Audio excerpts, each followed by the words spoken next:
3, 2, 1, and welcome back. I'm here with No Red Tape. My friend Jacob Sizemore with me today.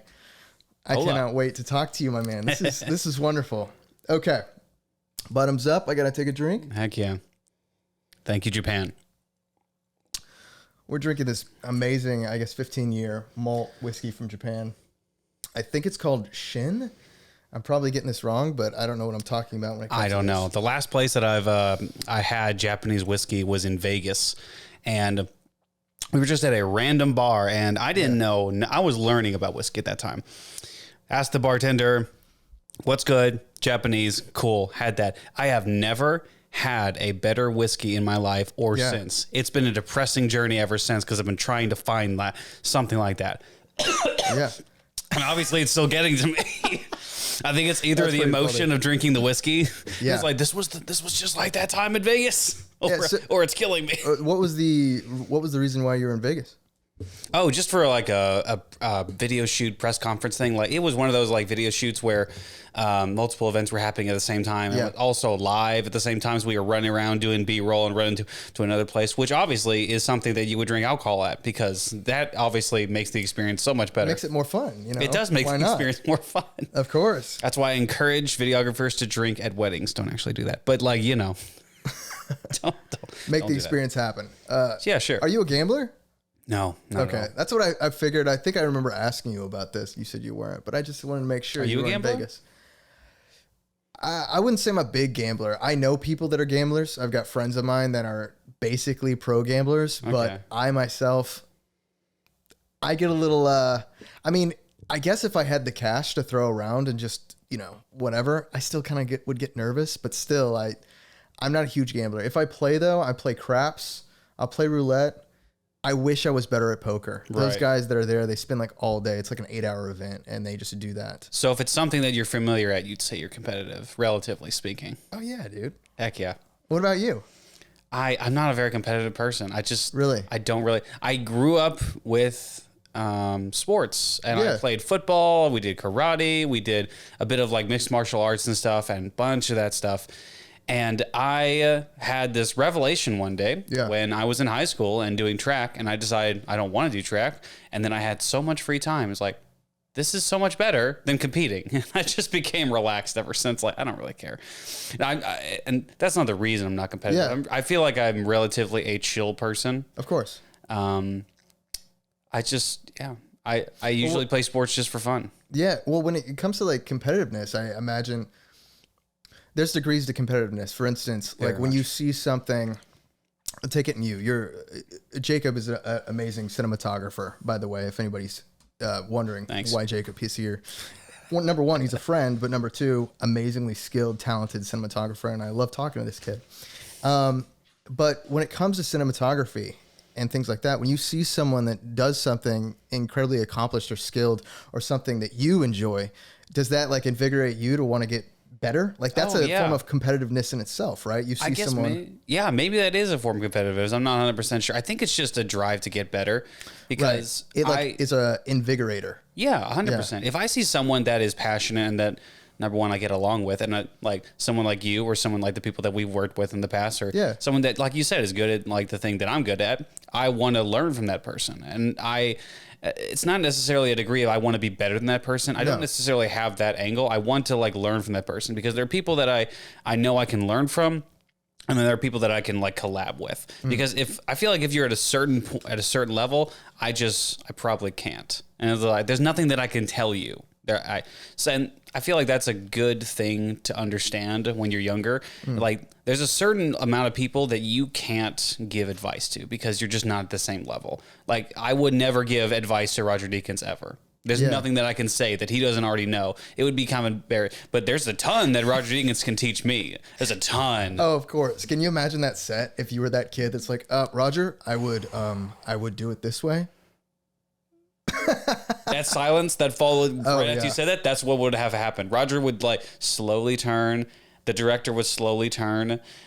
The Grim Reaper would slowly turn. Like, I'll be getting one more soon. Absolutely. I feel like you wouldn't even last the day. You would just immediately, everyone would hate your guts. Cool.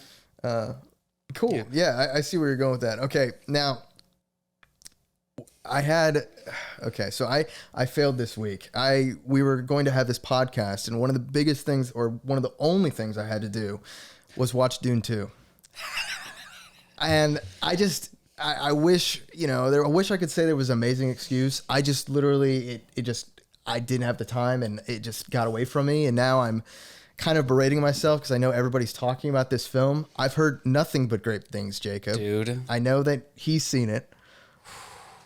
Yeah. There's a lot of talk about like modern day masterpieces, modern day classics. This is what I've heard. Yeah. I'm not going to throw it because here's the thing. I enjoyed the first Dune. It was not necessarily the movie that I was dying to watch again. Like if you wanted to watch Dune again, it's like, I don't really want to. I don't really have a desire to watch Dune again. Yeah. It's a good movie. I think it falls off a little bit in the second half because that intrigue, that political intrigue from the Empire and from the other like planets is not quite there anymore. It more or less becomes like an escape road trip, and it just kind of continues on that for a while and doesn't really get any better from there. In my opinion, I think it's a good movie. I'm not saying it's a bad movie at all. And Denis, God bless, I cannot say his last name. Yeah. Villeneuve. Yeah. He is such a wonderful director. Everyone in there did a great job. Remarkable. It just wasn't my cup of tea in the second half. So I wasn't going in Dune 2 with any expectations. But it's so pretty, dude.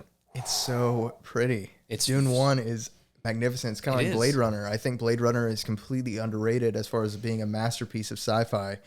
Because, I mean, number one, it's just gorgeous to look at. And the storytelling in that is great. I think I can get what you're saying with Dune 1. If you haven't seen Dune 1, first of all, go see it. But as far as Dune 1 goes, I felt the first time I watched it, now I have no knowledge of the story, the books, or anything like that. I went into it blind, only knowing that it's based on one of the biggest masterpieces in all of sci-fi. When I went to go watch it, I was kind of overwhelmed at first by things that the world... Oh, yeah. There's so much that's happens as far as world building so quickly. It's getting to you a little bit. Sorry. I promise I can handle my liquor. Apparently, I can't handle this. It's just a little hot, yeah.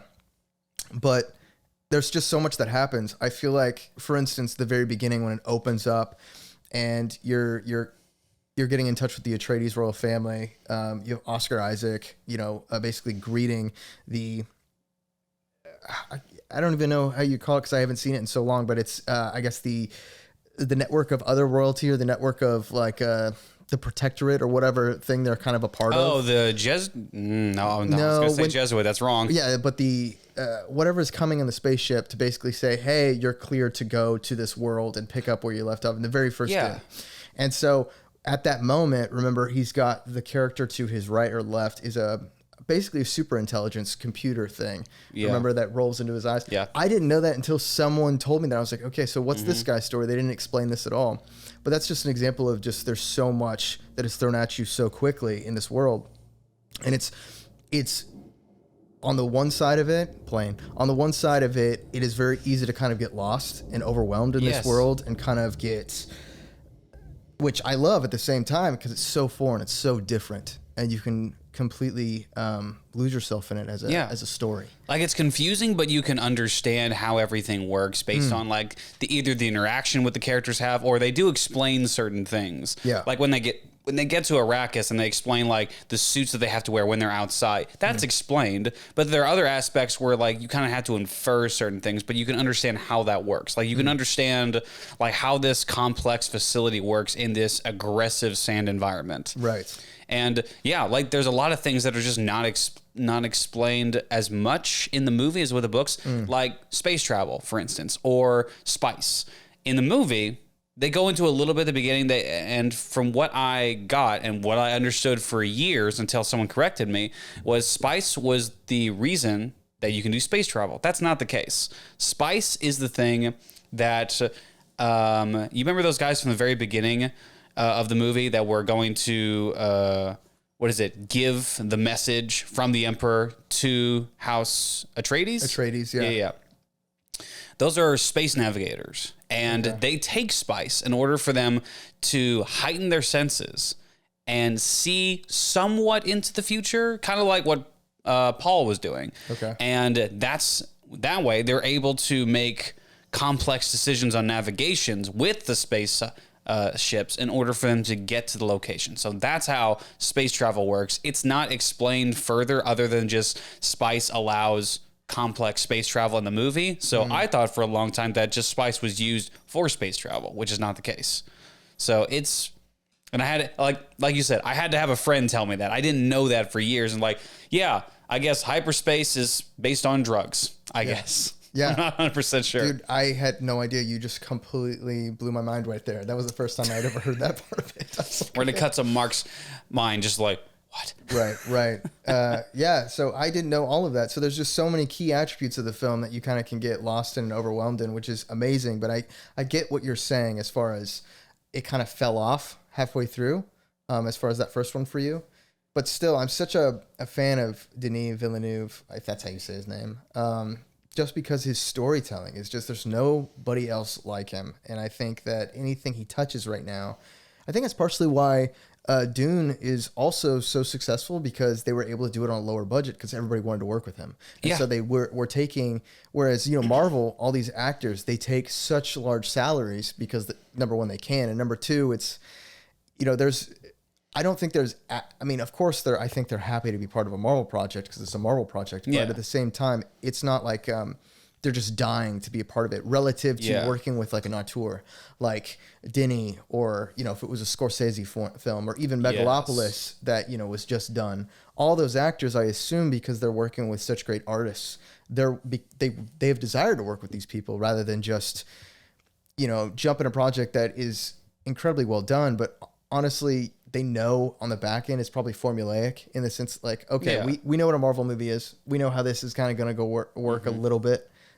Yes, there's great writing. Yes, there's, the effects and everybody, the teams are at the peak, but at the same time, it's nothing crazy novel. You know what I mean? Yeah. In comparison to like these auteurs.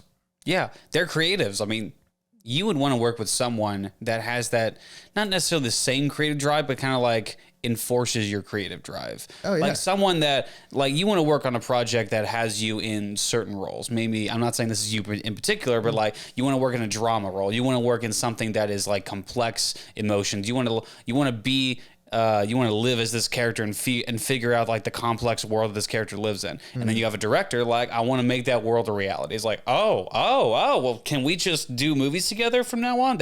And so I feel like that's why a lot of the same actors kind of work with the same people. You see like, oh my gosh, what's his name? The old guy. Martin Scorsese. What's his name? Oh my God, Taxi Driver. What's his name? Robert De Niro. Yeah, Robert De Niro. He's worked with him so many times. Yeah, so many movies. And like Leonardo DiCaprio has kind of joined on that Martin Scorsese crew. Where like he's worked with him on like Wolf of Wall Street, most recently Killers of the Flower Moon. So like he has been like entrusted a lot into Martin Scorsese. Also, Shutter Island. That too. Yeah, I think that one's underrated, to be honest. It's good. It really is. The turn on that, I can think now we watch it and it doesn't seem that impressive. When it came out, that turn was impeccable. I thought that turn was so good. And the dialogue that Leonardo DiCaprio, that character that, I can't even remember the character's name, but when he's talking to Mark Ruffalo, who, spoiler, is an agent, I guess, in disguise, trying to get him, like, kind of break him out of this psychotic fit so that, like, he's more tolerable to work with as a prisoner. There's this beautiful moment at the end of that film. I'm not going to spoil it anymore. You got to go see it. It's just, I think the dialogue is written so compellingly.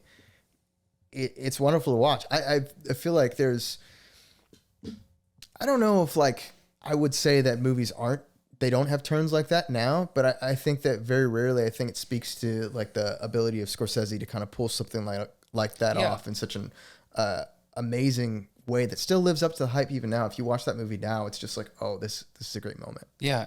It's still good. It's like, it's one of those lines, and again, I'll try not to spoil it either. It has one of those double meanings. Yes. Where you hear it for the first time, it's like, okay, oh, and then you're like, it's a great ending line. Absolutely. Okay.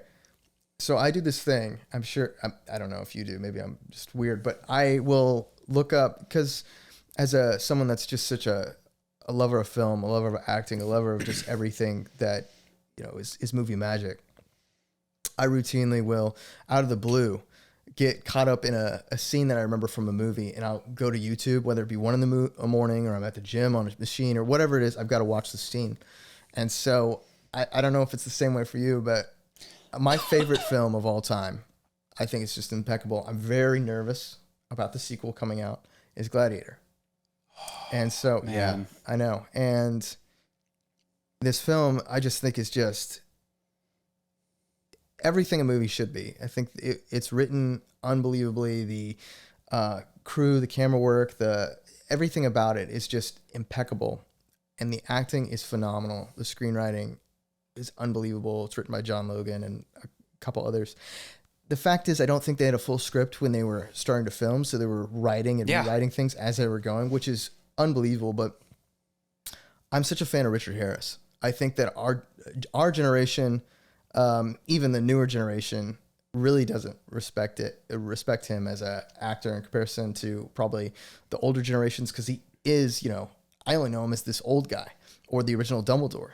But, and I say all this, I haven't really seen a bunch of his work, but in that film, he's so good, man. You just watch his portrayal of Marcus Aurelius. And what I'm getting at is the scene of him, and you would think like, oh yeah, everybody thinks the badass scene when he turns around and he's like, I am Marcus Decimus Meridius. That whole thing that every guy, every red-blooded dude just is like, fuck yeah, they get invigorated by watching it. Mm-hmm. But it's actually the scene for me at near the very beginning of the movie, which I think the movie has one of the most brilliant openings in cinema. But when he's in the tent and he's basically confessing to Maximus, like, hey, I want you to take over for a brief amount of time, and this is why. And it's just in that one scene, because Richard Harris, that character, is not in the movie that long. And only a couple scenes. Like 4 scenes, I think. He's so impactful, and he's embodying this larger-than-life guy. And if you think about it, this guy there's no one greater than him, more powerful than him on Earth at this point in time. And he exhibits in these few moments that you get to watch him as an actor, he exhibits such wisdom in encapsulating this figure, and such an endearing sympathy at the same time as just wielding this insane,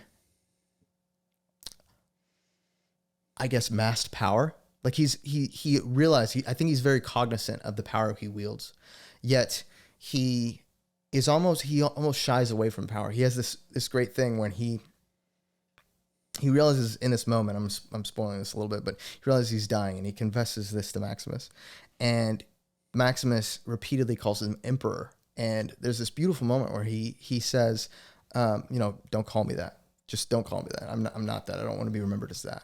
I'm that's the hollow existence to me. Mm-hmm. And I think that's such a powerful moment to really understand this character to the audience. And as you move on, you have this beautiful chemistry and dynamic between this general who's basically looks up to this man as like this father figure. It's just, I guess, without going into detail and ruin this entire movie for you guys, it's just such a not only wonderful piece and moment for an audience to kind of view the chemistry between two actors, but it's also, you're getting a glimpse of like the humanity of a person encapsulated by these two men coming together and speaking at such a vulnerable moment in time. And because of that, it resonates so much, at least to me personally. And so it's moments like that, that I find myself 1, 2 in the morning, I've got to rewatch this scene. It's similar to, I'm sure every guy watches some sort of fight scene that's badass. Like mine, guilty pleasure, guys, it's Troy when Eric Bana and Brad Pitt are fighting. Insane choreography. Just Troy is such kind of like, it's almost like a throwback to the 80s, kind of how cheesy some of the moments are in that movie. Yeah. Yet I'm a sucker for period pieces, and, seeing, I think they could really do an Achilles film or a miniseries and do it great. Mm-hmm. But because I think he's such a, especially because how TV series have just blossomed. Yeah, blossom in quality. Yeah. Oh, it's really that quality and just filmmaking in general. I think that we're in this renaissance or golden age of TV. Oh yeah, Shogun. Like recently, a lot of people have talked about that. Now I haven't seen Shogun, but I've seen. That's the reason why I was going to say you're going to hate me, because I haven't seen it either. Great. I have heard nothing. Like, I came off of the back of watching The Last Samurai, which is one of my favorite films, but coming off the back of that, with this, which is a pretty similar premise if you think about it. And also one of the main actors in The Last Samurai is one of the guys in this as well. I think he's a phenomenal actor too. He's so good. I don't remember his name. I just know him as the swordsman. Yeah, the master swordsman and everything. He's also in Bullet Train. Similarly, Bullet Train too. He's so good in that. And Rush Hour. I've never seen Rush Hour. Oh, okay. Yeah. I think it's Rush Hour too, but yeah. Okay. No, I mean, back to that scene. I think one of the best things about his character is that everything that he says has a layer of history. Marcus Aurelius? No, or the Emperor. Yeah. Everything that he says has an aura of understanding and history to him. It's like everything that he says, he's had to go through those exact same struggles. And I guess, and again, I'm not an actor. I don't know what goes into this aspect, but everything that he's saying, I know that he's been through it. I know that he's been through the mud. And there's that layer of like, you understand because you've been through it. You're like wavering on your decision of don't call me emperor. Well, where does that come from? He understands that at the end of his life, there are things that don't matter as much to him anymore, which is ruling an empire. Younger person would be like, I'm going to rule the world. This is great. Older person would be like, that's not the most important thing anymore. It's like, what is it? Mike Tyson, they were interviewing him a while back and they were showing him like the belts. Oh, his dude, belts. I remember this. Yes. And they said like, this is garbage. Like, this is garbage to me. And like younger me, this would be everything. This would mean everything to 100%. Me. Now, this is garbage. Like there are things that matter to me now that don't matter to me as much. Or didn't matter to me as much before, but now are like the only thing that I care about. And I think that comes with age and understanding and wisdom. And that's what that guy exemplifies to the nth degree. And you and you feel so much sympathy. He's a full fleshed out character within like 4 scenes. I know. And that's a testament to Richard Harris's ability, but you're also, I think what he captures and what we both kind of resonate with when we watch it is the humanity. Like you even knowing nothing about, if you knew nothing about, the backstory of that character, that emperor, and you just knew him as, okay, this guy's the ruler in this movie. You still, with just the portrayal and the performance, you're understanding that humanity and that resonates with you. And I think even if you know nothing about any of the concepts exhibited or acting or film in general or directing or storytelling, you still, I think there's an innate thing with all people that you can recognize when something's bad versus good. Like when you watch something. And I think even if you know nothing, you can recognize, wow, this is really powerful. I'm feeling something because of this is happening right here. And I just think that's a testament to the ability of just the film. That is like peak execution on every level, not only from the actors but the writers, the cinematography, communicating that story as it goes, the direction. It's just such a incredible example of what I think great filmmaking can be. And when you watch it back now with a fine-tooth comb, I mean, because the movie is now like 20, 25 years old almost. Yeah. We're getting to the point where there are things like now, of course, editing might be a little bit different, or some special effects in this area, are kind of starting to date. That really does call back, and I'm sorry I'm interrupting. No. That really does call back. Like the editing style is different now. Yes, the way that I feel like all of us know the feel. Even if you don't know anything about editing, you know the feel of a Marvel movie and how that feels, how it flows, like and people understand good editing even if they know nothing about editing. Like that just felt right. It felt right. And exactly. You know the difference between like editing that's a bit older, like Gladiator. Yes. That definitely feels different than anything that comes out nowadays. Yeah, it's funny. We're gonna kind of get nerdy and may lose the audience here, but when you talk about frame rates and stuff like that, like the use of frame rates in that film versus what would be now, Ridley Scott has this thing. This is super nerdy film thing, but like he does this thing where in moments, he did it in Robin Hood, which isn't that great of a film, but as far as in Gladiator goes, there are moments where he'll slow frame rates to really emphasize a moment. Yeah, and it almost comes off now in this time period as cheesy, but it's kind of a very Ridley Scott thing to do. I'm not sure if he did it in The Last Duel. It's only a few moments he does it, but it's like a really impactful moment. Like I think about like the opening he did. He did it in the opening. He did it, I think in one of the Gladiator fights. I can't remember which. But in Robin Hood, the famous one is when he releases the arrow he did it. And it's a very Ridley Scott thing to do. Yeah. And also so I guess it's a hallmark on that end, but it's also, like I said, kind of this cheesy thing you wouldn't expect these days to do. Oh no, you don't see that anywhere anymore. But it's also like, it's a technique. If used well, it works well. Yeah, it can work incredibly well. Yeah. Saving Private Ryan did it perfectly in the opening scene. Oh wow, yeah, that's a good call. Yeah. Yeah. 100%. So, yeah, I think it just comes down to technique and timing. Cuz to be fair, that technique has died down for a reason, because many people just use it in the wrong scenarios. And sometimes it's just, if you use it the wrong way, it looks bad. It just doesn't look good. It feels like you were trying to do something and it ended up this was not the best way. It wasn't you could have earned. done it. Exactly. It wasn't earned. Yeah.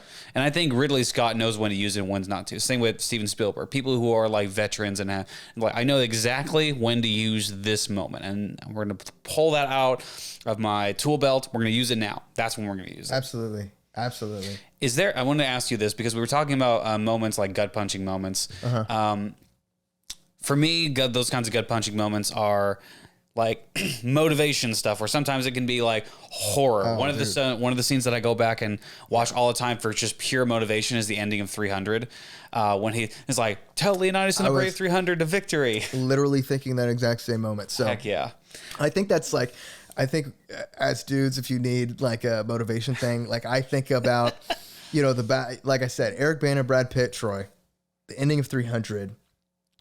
Okay, I'm gonna put you onto something if you haven't seen it. Especially if you like editing and stuff like that. There's a YouTube channel called Zurich23M. I think that's it. If you type something like that into the search bar, it's going to come up. It's basically, you know how some of these accounts, they might be, film school editors or something like that, and they just kind of piece together things. This guy, I assume it's a guy, I don't know, could be a girl. This person is so talented, and they put together these kind of sequences of like films. I know he does Troy, focusing on, the story of Achilles. I know he does Gladiator. I know he does a lot of Vikings ones, some of Game of Thrones ones, focusing on different characters. He's incredibly talented, and the way he edits to weave an emotional pull from you, it's just such a showcase of skill. Like of course I'm not on this end, but if I was putting together a production team and I would immediately give him a call. Like if I saw it's just a great calling card. But I routinely go back and watch his stuff because it's so powerful. He's got one for The King with Timothée Chalamet. Oh my God. Such an underrated film too. I think that is good. I don't think that was, people talk about it, I think, in reverence now, especially in film talk like we are, but when it first came out, I don't think it was as appreciated, or maybe it was, and maybe it just seemed that not as appreciated to me.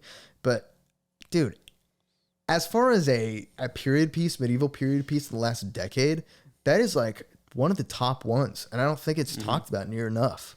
I think it's just such peak execution and storytelling. Yeah, people criticize it and it's slow and it becomes kind of a political drama.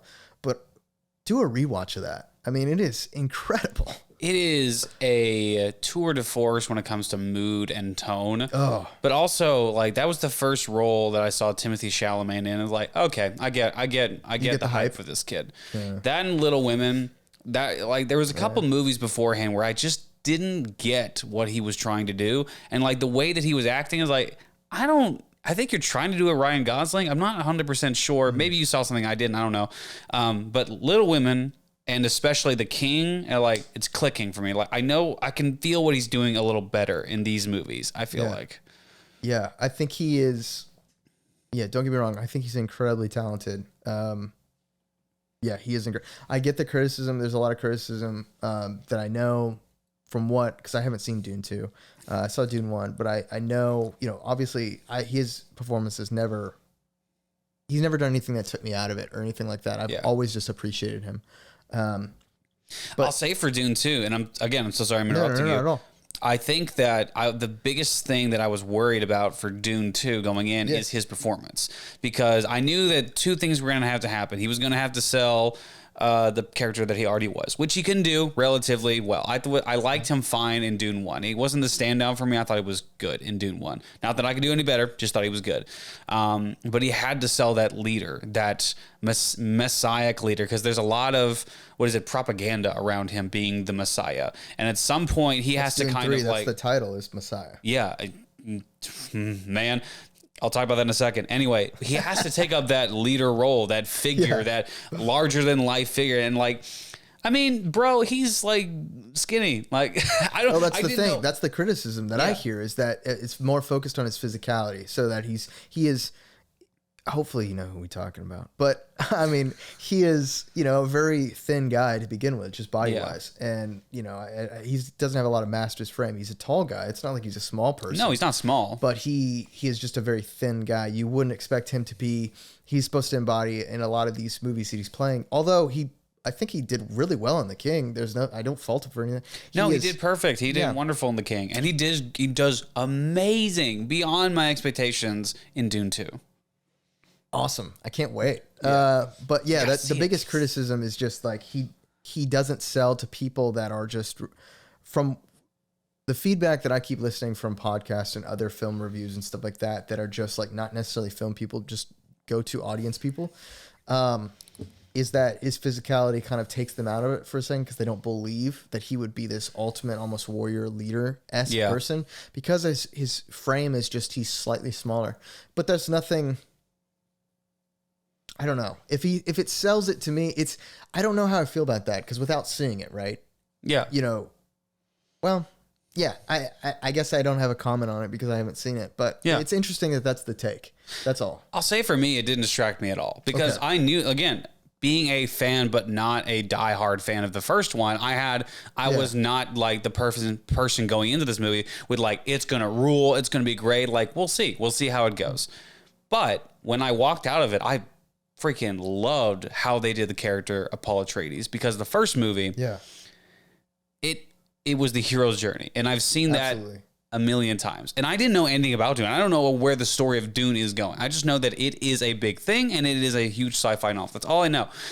But what they did with the character at the end of Dune intrigued me significantly, DePaul. I want to know more about where this is going. This is starting to feel more, instead of Star Wars, the hero's journey, like Luke Skywalker, not a bad thing, love Star Wars, but it's starting to feel a little more like Game of Thrones, where everything is a little more gray. Yes. And that, and like what they did at the end is like, I am so intrigued. And this is why people were walking away from the movie like, this is so good. I love me a great character, man. Yes. I love me some great characters. I think they're the most compelling to watch from a story perspective.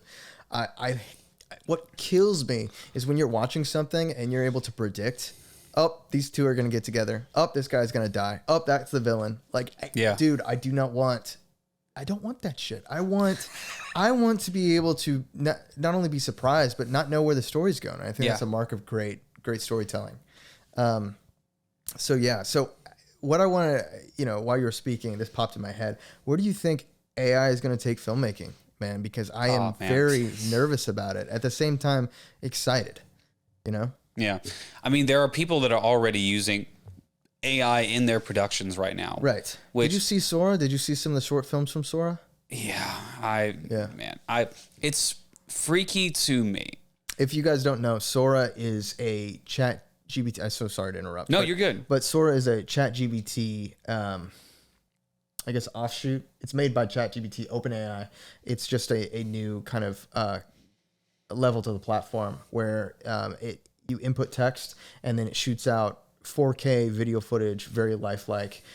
You honestly, I think it's obviously stage one of this, but as we develop this and it gets better and better and better, I really don't think you'll be able to tell between the caliber of like a Hollywood movie level as far as cinema level goes. Maybe not storytelling, but maybe, I have no idea. But cinema level versus what is actually shot by human hands in this thing. It's crazy. Go ahead. No, for me, it's freaky because I feel like it's going to screw over the younger filmmakers, or not even necessarily in the fact that AI is just like taking over, but there's going to be that element that's going to be missing, I feel like, from a bunch of films now. And that I'm worried for too much artificialness in films, if that makes sense. Because I feel like this is the reason why podcasts are continuing to still do well and still taking off.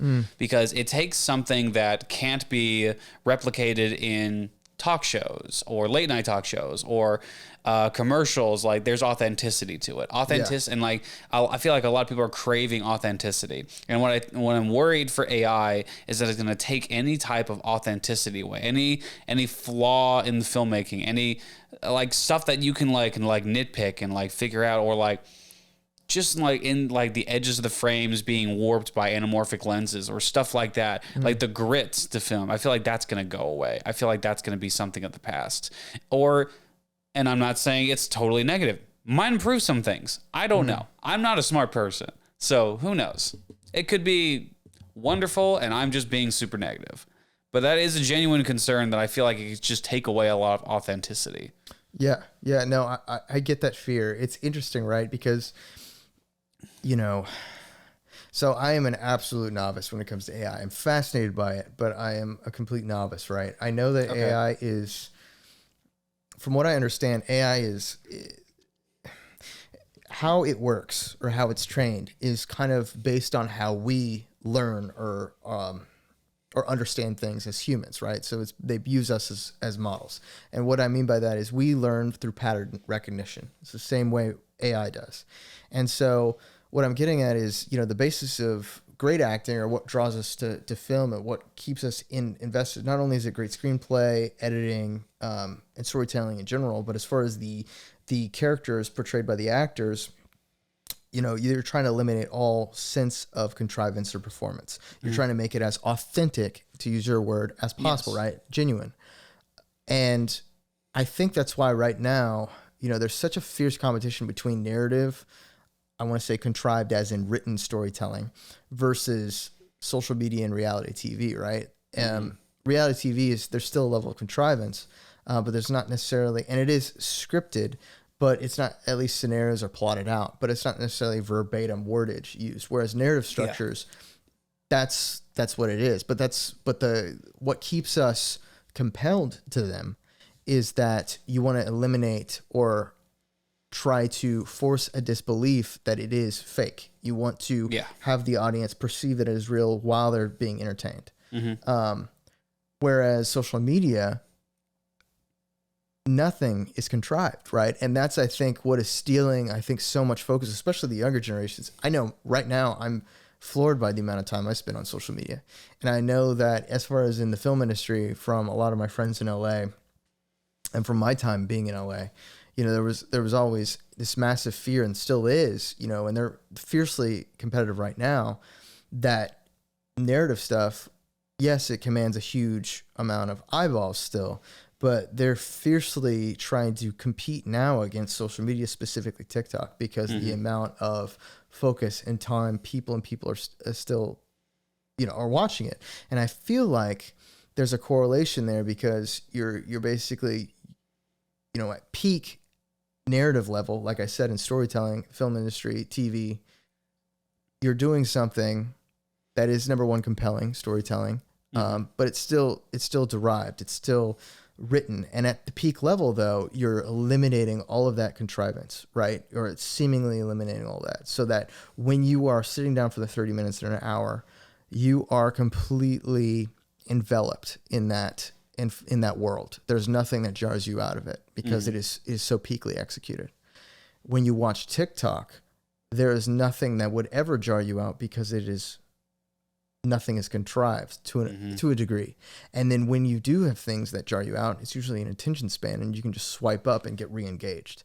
So it is incredibly tough, I know, to compete against that. At least that's what I perceive, is to compete against that.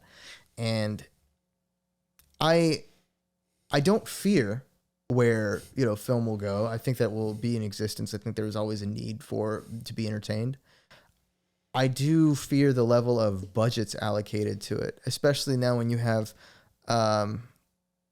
TikTok, social media, but specifically even video games. As AI perpetuates and gets better and better and better. Yeah. I've been thinking about this a lot in the sense that AI definitely is going to impact storytelling, as we're on this topic. But as far as video games go, you know, they already command such a market share. I mean, they dwarf film. I mean, it's much more money is being spent on video games than film and TV and stuff like that.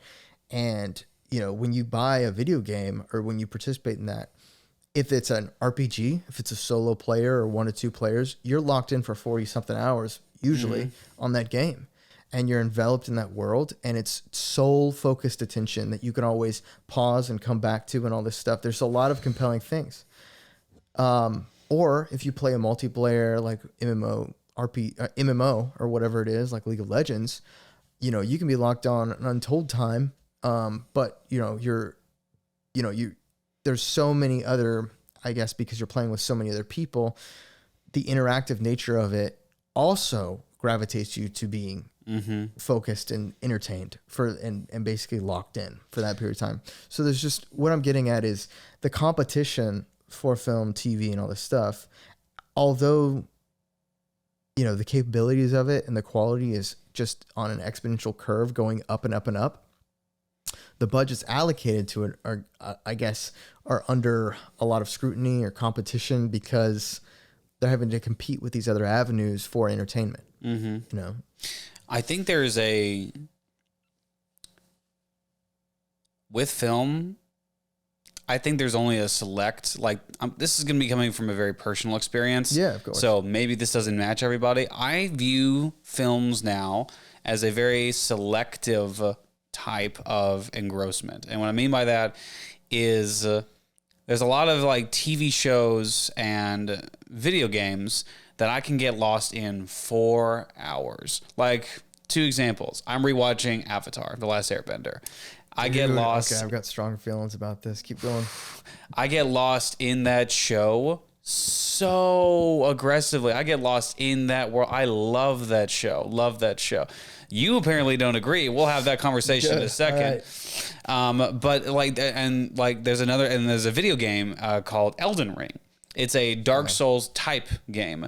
It's not something that I necessarily was into before, but after I started playing one playthrough of Elden Ring, I was like, this is obsessive. This is so engrossing. Like the storytelling, the characters, like the amount of detail in this game, the places I can explore, the things I can do, the stuff. There's a level of engrossment in TV series and video games that's a little more long form and investing. But to me, that's a little more rewarding because I just get so lost. And what I do throughout the day is I'm imagining stories in my head as like, what am I going to do in this little area? How am I going to beat this boss? Or like when I get home, I'm going to watch The Last Airbender again. And it's like, what's the next episode here? Like, what are they going to do here? Like, even though I've seen it plenty of times, but movies, and I'm not saying they don't do this. I'm saying there's a select few movies that do this now. They don't engage me for as long term or invest me for as much as those TV shows has, because the movies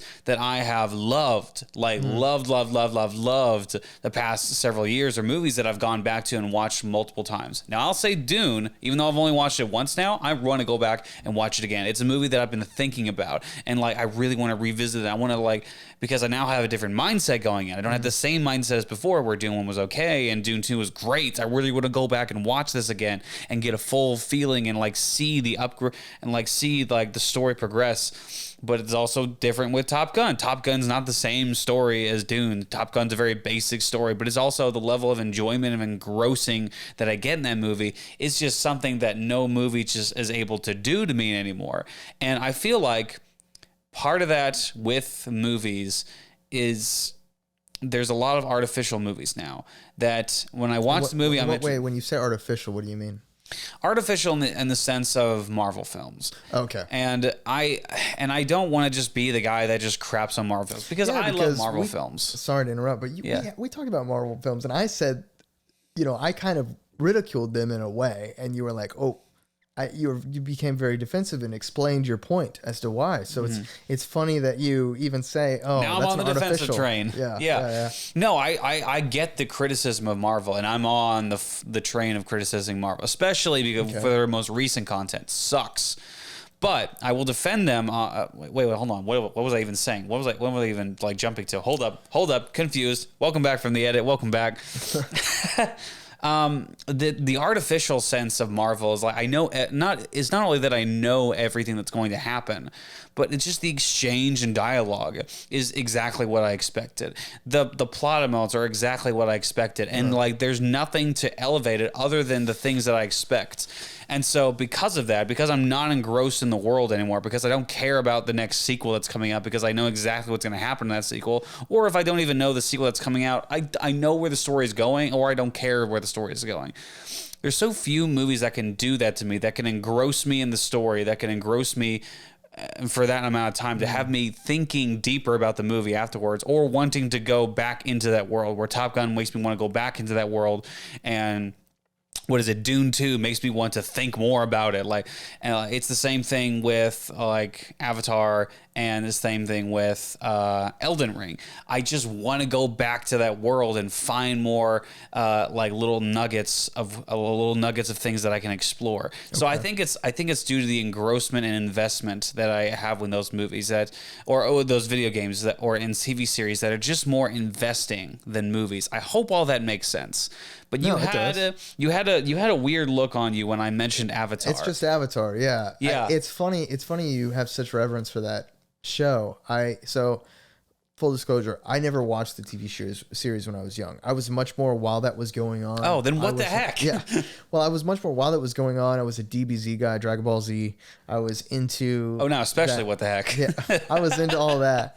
And so I was, watching Toonami and stuff like that. I wasn't a Nickelodeon guy. So Avatar, I have heard so much about the series. So I popped it on when it came out.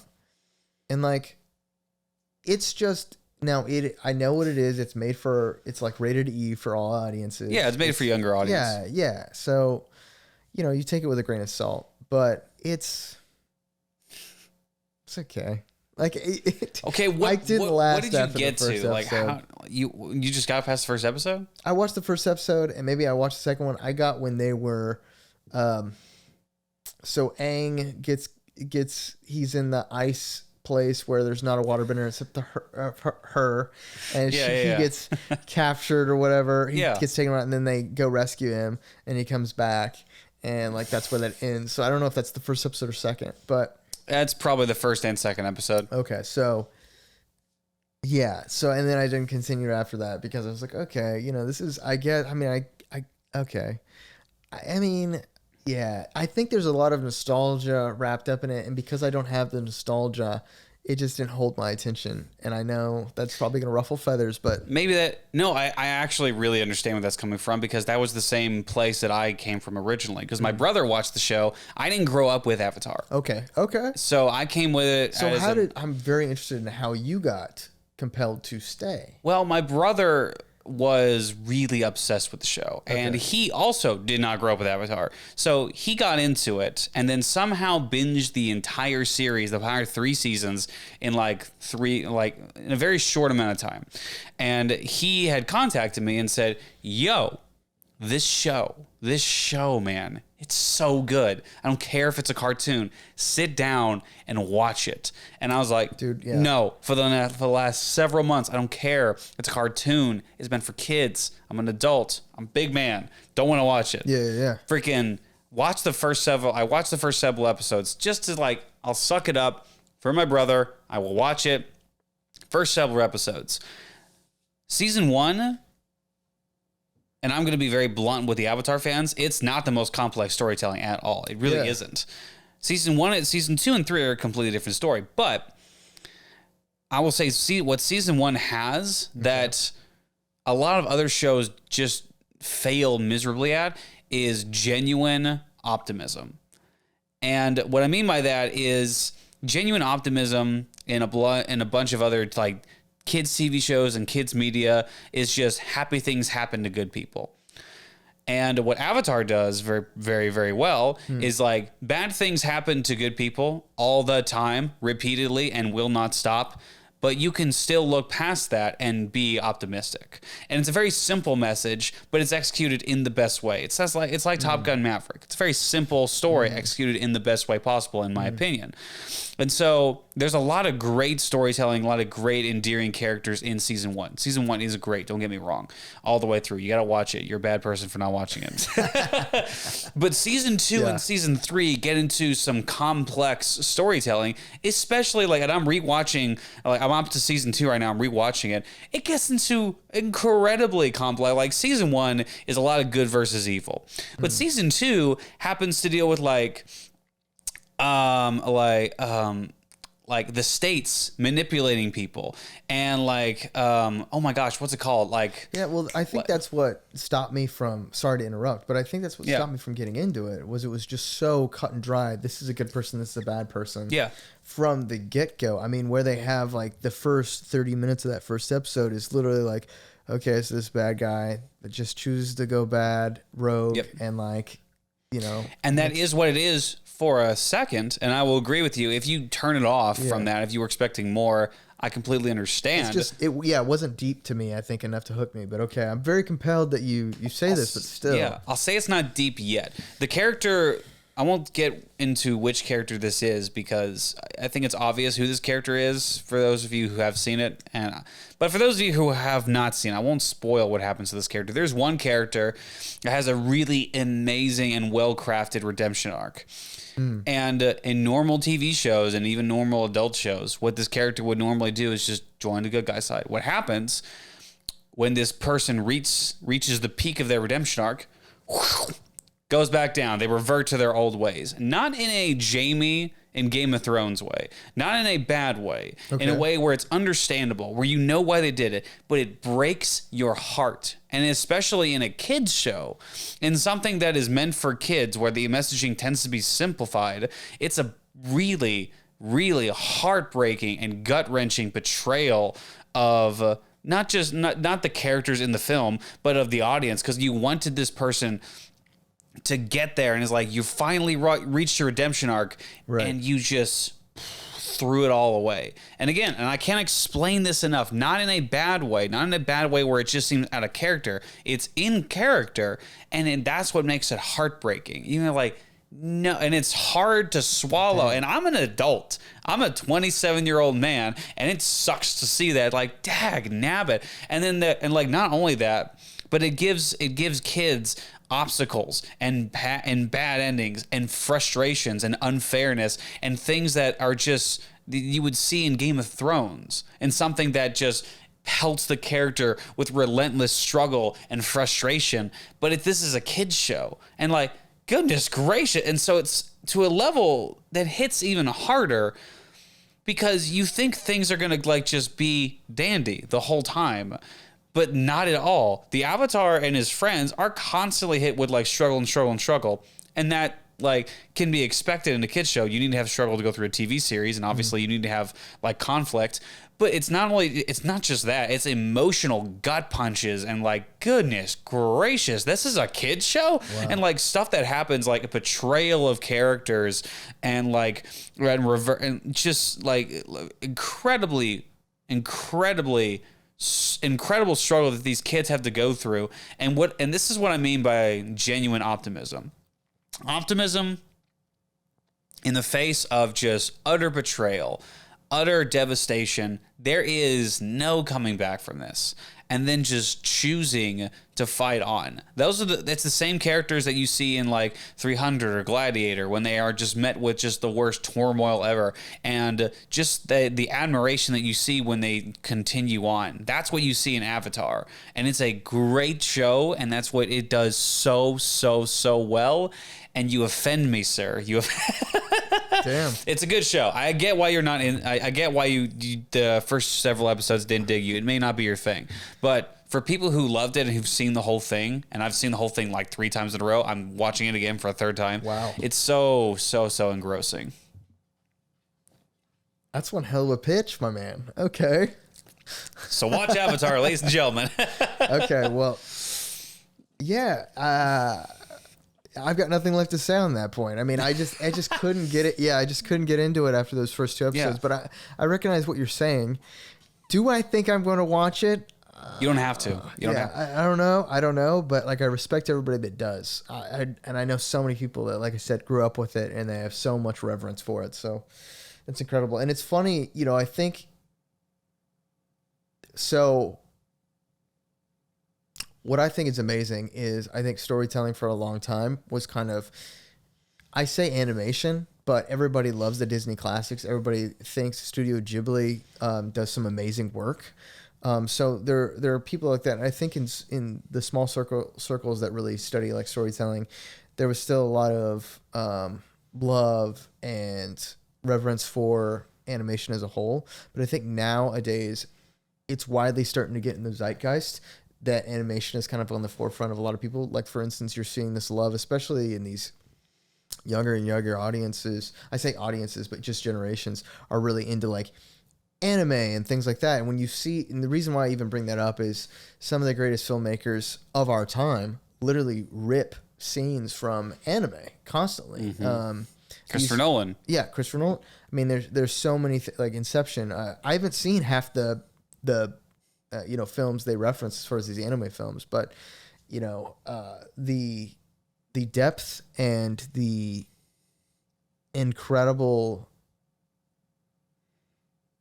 high level storytelling that is created in some of these masterworks, as far as these TV series or these manga created things, I think I guess I'm just glad that they're finally getting their due, and I'm glad that it's finally like hearkening to those things as far as an avenue that I feel like was lost for so many years, if not shunned, on being like, oh my gosh, you're into like a cartoon or an animated thing. Yes, it is so compelling, and I think it, to those that don't realize it, I think a lot of the live action big films that you've seen probably in the last decade, a lot of them pull a lot of their content, if not sequences, from these older anime films, and it's really interesting to see that come full circle. Dude, those anime films can get so creative with their imagination, and that's like one of the things that anime has over a lot of live action film art forms. The amount of imagination you kind of need to have with anime, because there's so much you can do with anime. There's so much, and like there's a lot of like romantic comedies that I've watched in anime, because I'm not a huge anime guy, but there's a niche of anime that I get into. One of them is romantic comedies, because I love romantic comedies. And there's a lot of them that are really, really good. But there's a bunch of like Studio Ghibli films, other films like Your Name. Did you see that recent Studio Ghibli? I haven't seen Your Name. I know what you're talking about, but I haven't seen it. Yeah, the Heron, the Boy and the Heron. Yeah. I need to see it yet. That was one of the ones I needed to see. I didn't see it. I wanted to see it. Specifically, always they get all the American actors do incredible voiceover work in there, but like the artistry is always compelling. And then I'm gonna say his name wrong, so forgive me if you see this and in the comments you want to berate me. But it's like, is Hirozuki? Is that his name? Ooh, Ryozuki? I freaking wish I know. God, I know he's like a legend as far as this goes, but he, the guy behind Studio Ghibli, but this is might be one of his final works, The Boy and the Heron. I don't know. Maybe. Yeah, maybe. I don't know. Who knows? Tag nabbit. I do know that it won over Into the Spider-Verse, which Oscar. I haven't seen the movie yet, but I have seen Into the Spider-Verse, and that is a hard sell right there. Really? Oh, I love it. I've heard only good things about the Spider-Verse movies. So we got to start being on seeing the same movies, dude. I feel exactly. We're on two different trajectories. I got to take you to the movies, or like vice versa. Dude, we got to watch the new House of Dragon season 2. Absolutely. Dude. Okay, so we spent a lot of time talking about movies, the zeitgeist culture in general, and I think we're in this weird time this year, especially coming up. It's 2024. There are a lot of things changing. I kind of... We're an election year, baby. Yeah, that's what I'm saying. I feel like I'm getting nervous. Do you feel like... I don't know.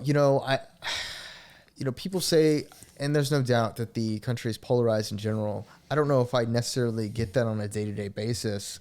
I'd like to think that I think most of the country... I think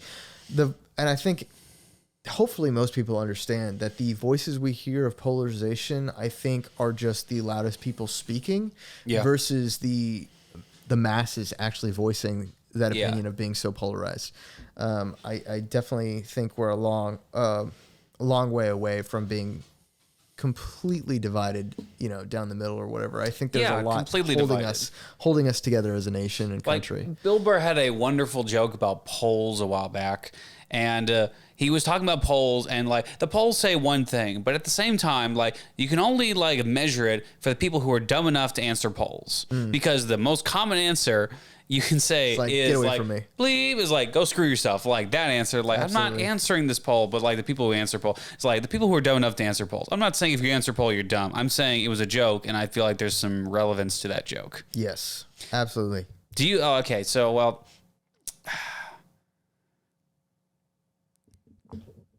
Mr. Mark Laird, what do you think? Yeah. What do you think is the biggest divider in our country right now? Oh, that's a good one. I think.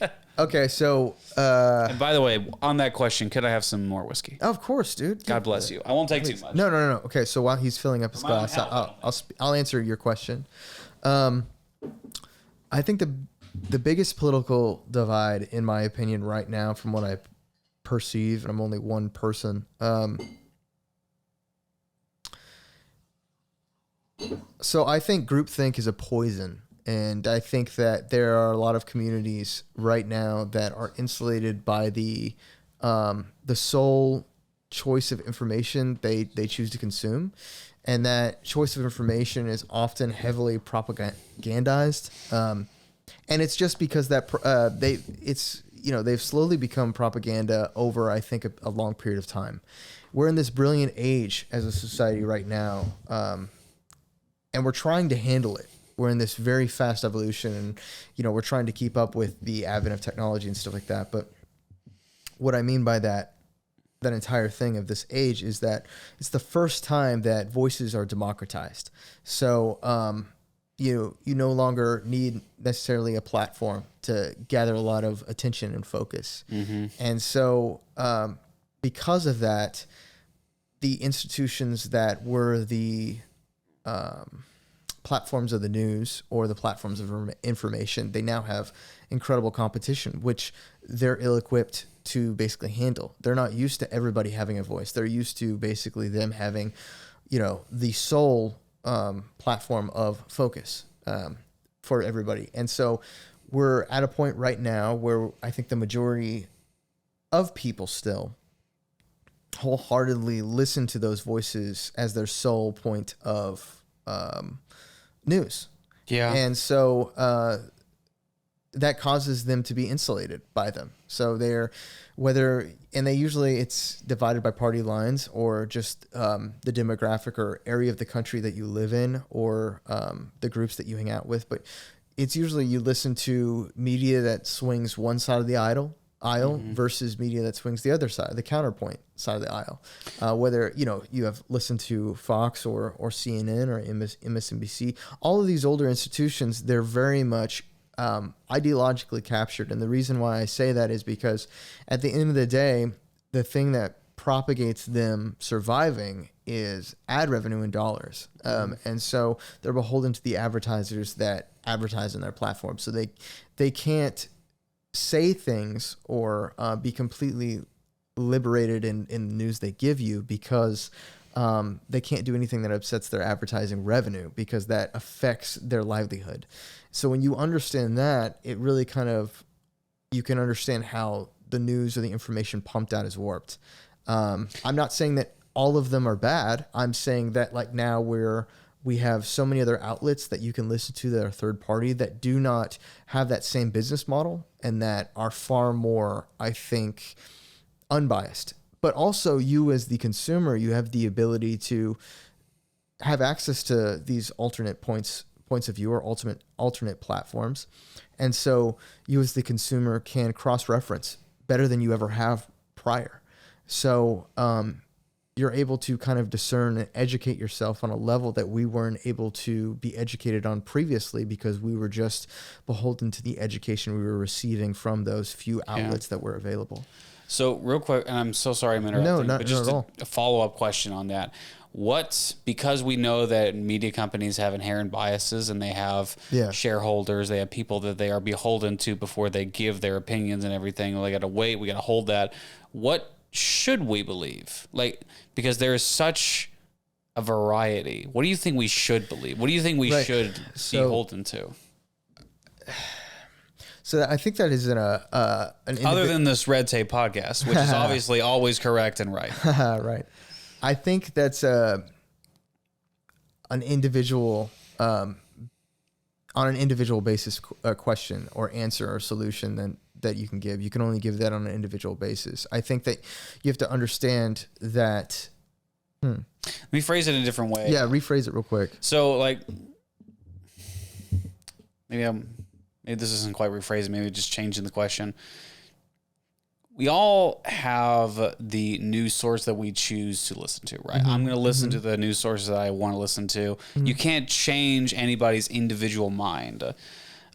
Should there be some kind of united source that we can all get behind? Is there anything that we all can still get behind? Because I know that we all have different opinions. Of course. I think you can. So I think what makes us great, I think recognizing and protecting the right to diversity of opinion, I think is something that we all should rally behind, and I think that's inherent to what makes America America, right? Yeah. When we say freedom, I think that's not specific enough. I think it's the ability, the freedom, or the liberation to have a diverse set of opinions that you mutually respect your neighbor for, even if they're completely different than yours. But because we have a boundary of that opinion doesn't affect my way of life and my opinion doesn't affect your way of life, or we stop it at that point where it would impede upon your the proximity that would hinder your space. Yeah. My rights go as far as where it starts impeding on your rights. Right. The Constitution, some would say. Yeah, right. And so because of that, I think that the mutual respect and mutual understanding that we can have a diverse set of opinions and coexist, I think that is what makes us united as people. I think the ability to try to want to defend that right and hold true to that freedom. I think that's what makes us great. And there's probably no culture on earth that has it to the level that we have it. And I think that inherently creates a desire to want to protect it. Yeah. I think we think that, and I'm so sorry to interrupt you. I keep interrupting you. I'm so sorry. No, you're good. I think that we as Americans sometimes believe that our problems are the primary problems because it's America first. Some would say against that, but at the same time, like our problems as Americans sometimes get elevated above other worldly problems, other things that are happening over other seas like Ukraine, Israel, and stuff. I'm not going to get into the politics of that because I'm not educated enough to say anything about that. But at the same time, like our problems seem to be so elevated that like nothing else. So I would say that we matters. Are conditioned. Yeah, 100%. So I would say that on that note, sadly and unfortunately, we as a culture, I think as Americans, have been conditioned and succumb to hubris in the sense of there's such a certain arrogance that we are this culture that matters. And to a large extent around the world, we matter a lot. Economically, militarily, we are a powerhouse of a society, and fuck yeah, America. Yeah, that's democracy. Right. So it's amazing, and are the things that we export, namely entertainment and our ideologies, really permeate the rest of the globe. Yeah. And we are looked to as a leader, either by proxy because of our military might, and really because we can kind of use tactical, for lack of a better term, like bullying to get our way a lot of times, just because we can flex our power. We are the hegemon of the world. We have the world economically and militarily in a hegemony. We are the hierarchy as far as we are the pinnacle right now. And it's been that way since World War II. And because of that, multi-generations in a row have thought of basically the world revolving around us, for lack of a better way, figuratively to say it. And so it has created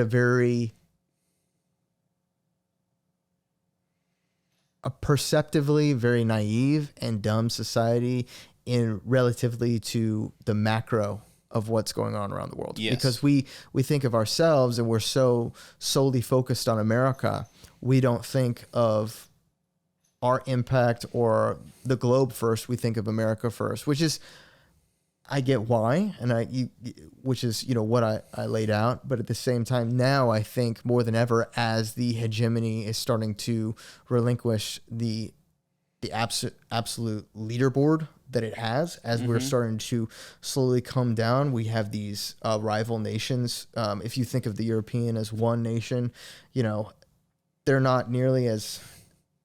Now I'm getting out of my depth here. They're definitely military and economically viable and our biggest ally. But as far as, China and India are massive economic powerhouses. And then you have Russia with probably the most nukes in the world. And so when you have these things, whereas relative to World War II and probably through the 60s, even though there was Russia there, it was really us. At the end of World War II, to put it bluntly, I mean, we could have taken over the entire world because we were the only ones with a nuclear bomb, atomic weapon. And so we chose not to do that. And it was our benevolence in that moment that is probably one of the greatest flexes of what we can be as far as a nation. We rejected the dictatorship that we were fighting against, and we've refused to become it. Yeah. And so that is very prideful. As me looking back at the decision it's wonderful to be an American and realize that we did that. Well, a lot of people look at that aspect, like the fact that we bombed Japan. You can look at that aspect in its singular existence and say, okay, that's a horrible thing that we did, to bomb a bunch of innocent civilians and kill them all. But you have to take everything within the historical context and what we were doing at the moment. And to be the president, to be someone in power at the time, and to be put in that position where you're sending American troops over there, and we were island jumping at that point in Japan because we were taking over one island. We were getting to the mainlands, right? And you come with the decision of invading the mainlands or dropping a bomb and saving your own troops. Now there are two forces at play. I'm not going to pick a side because this is a podcast, and yikes. So you come from the area of, you invade the mainlands, and you take the time to invade, you give the civilians time to evacuate, and you, at the risk of killing your own soldiers. Or you take the route of having this technology that was created and using it, but also understanding that this is going to be a casualty like no other, and it's going to shock the world. So being in that seat, I don't think that any of us can really come to that decision ourselves and really understand the weight of what that was, because we can understand historical context. It's what is it? I'm going to compare the Bible for a second. We see the sins that people did in the Bible, and we can judge them based on that. It's that is a dumb decision, but we also know the context of that decision. We know the full story, so we're getting the context. So we know the full story of World War II and how it turned out, but we don't know the immediate decision. If you were told today that you had the power to end the war, but this was just going to be devastating. You're going to kill so many people. What an unbelievable, weighty decision that you were just put under. So I don't envy anyone in that decision, because your decision is going to kill hundreds and hundreds of millions of people, but you're also going to be saving your own troops. So what priority comes? You got to figure out your priorities there. But at the same time, no, but I'm not sympathizing with anyone that makes that decision. It's a horrible, horrible decision. So I don't know. I feel like we're very judgmental of a lot of people in history, and Civil War, World War II, World War I back in the days, but we were not the ones, we were gifted a lot of things. You and I are doing a podcast, whereas in 1841, we'd be building a freaking home out of sticks we found on the ground. We were given a lot. We were given a lot of privileges, some people would say. And so we should be thankful that. I don't think we should apologize for it. We should be thankful that, understand it, and recognize history as something that has happened and we can learn from it. went on a tangent there. I apologize. No.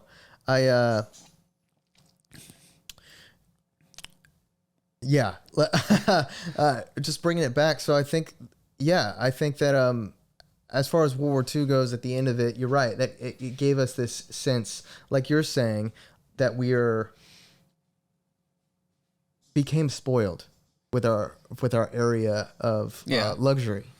Quick thing. Do you think that people aren't focusing on like fixing the home or fixing their own personal lives first before they're going out and trying to fix the world? Yeah. Okay. So yes, I feel like obviously we'd be much better about, fixing ourselves first before we try to be a pulpit and speak out about trying to fix everything else. For sure, that would be the thing. But the thing is we're so inundated as far as with social media, and it's so easy access to become a pulpit, to voice your opinions, that I think it's just a natural progression to be like, oh, there's a problem. Yeah. Let me talk about it. Yeah, that's wrong. Like all of a sudden you're looking at your social media and, someone brings up a problem in the world. You're like, yeah, I'm compelled. I can do that. Click. I'm going to talk about it right now versus, hey, right. I'm still living in my mom's basement. Let me figure out how to figure this out. You know what I mean? And fixing myself. So yeah, I just think it's easy access and easily able to do that right now. No, that's fair. I think that's fair. I agree that everyone's entitled to their opinion. I also agree that not everyone's opinion should be taken that seriously. Yeah. Like my opinion should not be taken that seriously. If you're going to be relying on me for anything, that's stupid. Yeah, exactly. Well, I think that like in this age, right, where everybody has a voice, it's the first time in the world that has occurred. So prior to this, if you had a voice, all of a sudden that gave you an air of authority. That gave you almost like a quality that you should be listened to. And I think we're kind of indoctrinated in that. We're like, we are generationally, that concept is kind of embedded in us, whether for ill or good, or at least it's just what we were kind of thought to believe. And so right now, in the past probably like 10 years maybe, where everybody has a voice at the level that they do, every generation, except maybe the younger ones, are probably more susceptible to thinking, oh man, I should listen to this. This person's putting out content. This person's putting out all this stuff. Wow. Because still the vast majority of people aren't doing that.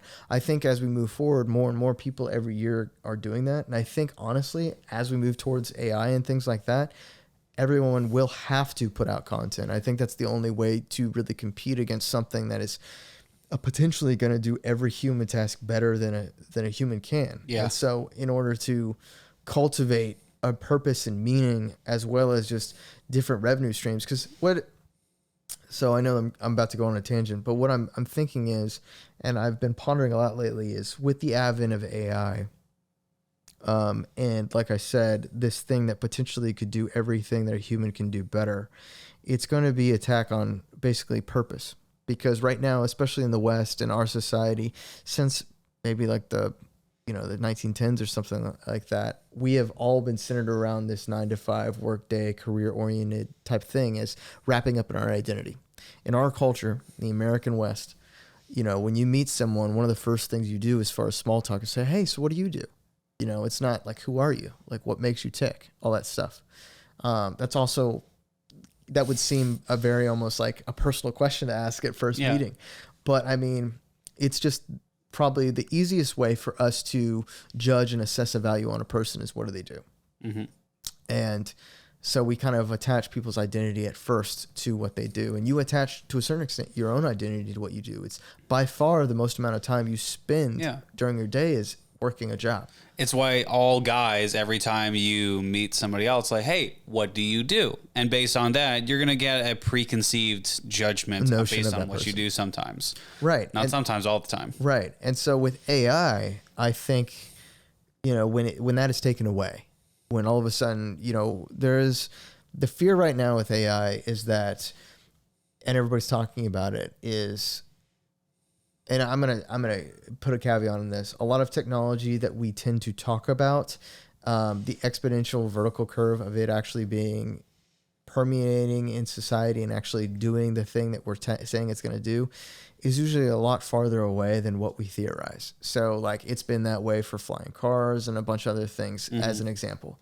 This, however, everybody else, it makes me nervous about even saying that, because everybody of note that I listen to or I have learned from as far as online talking about AI seems to think it's far closer than what I ever would have expected it to kind of permeate society. And what everybody kind of talks about is that the job displacement that will occur because of AI, right? When you have, like I said, this thing that does something way better than you ever could, has the knowledge of all humankind, and is able to do an infinite number of tasks simultaneously, basically will displace you. And so it's going to cause this massive displacement of work, especially it seems to be right now starting in white collar. It's going to permeate down to the rest of things. The last to go will probably be blue collar tactile work, which seems to be kind of on a job by job basis that is really tough to program. It's really going to be how we ascribe our identity to ourselves. So it's really finding a sense of purpose if you don't necessarily have a career. Yeah. What I was getting at is, I think in the future, the importance of content creation and things like that is going to be even more desirable or more important to do, because, so I'll put in perspective as like this, a robot, like, even if you see in all the movies too, but a robot, even if you, as human-like as you can create a robot, if you take your dog around that robot, the dog's probably going to be like really upset. Yeah. Why? Is because it can sense that thing is not real. There's something off about that thing. And what I would like to think is that when we see a robot try to do art stuff or other things like that, relatively, I mean, honestly, it's going to be so good because, like I said, how AI develops is by pattern recognition. And if, all art is really a series of pattern recognitions in unconventional ways, right? It's a series of patterns in unconventional ways that make us, that provoke us to thought. That's really what art is to me, right? You're exhibiting something that makes you think about something in a certain way, or gives you a feeling. And I think that, art in a way, if art, I'm gonna come back to this point. Remind me in a minute. But anyway, so I think though, as we move forward and AI can do everything, seemingly better than a person can, and you're displaced, and then you're having to find a sense of purpose, I think it's going to be all the more important for you to develop an audience. And things like podcasting, things that are you basically being genuine and authentic, like the dog recognizing that the robot is a robot and there's something off. Yeah. If a robot attempts that, I would like to think that we as people, when we're watching a robot or an AI do this type of thing, yeah, we're gonna be like, there's going to be something, yeah, exactly, a ping go off in our head, like, hey, that's off. Speaking of AI, that's crazy. What in the heck was that? That was my watch. That's I think your AI watch just agreed with you. Yeah, knowledge is good. That's pretty nuts. But all right, third party member on this podcast. Yeah, so I think or I'd like to think that that's how it's going to be. Is we're going to see a sense of off. Now, if that's not going to be the way it is, I had an incredible conversation with another friend of mine about AI the other day, and so there's this concept right now that how we perceive the world as people. We like to think of the infiniteness of space, right? And the infiniteness of our infiniteness of our world. And that space goes on forever, continuously. And why we haven't seen extraterrestrials or aliens, if that's the thing, is that obviously it's far risky for a biological life to navigate a solar system or the universe. They're limited by their biology.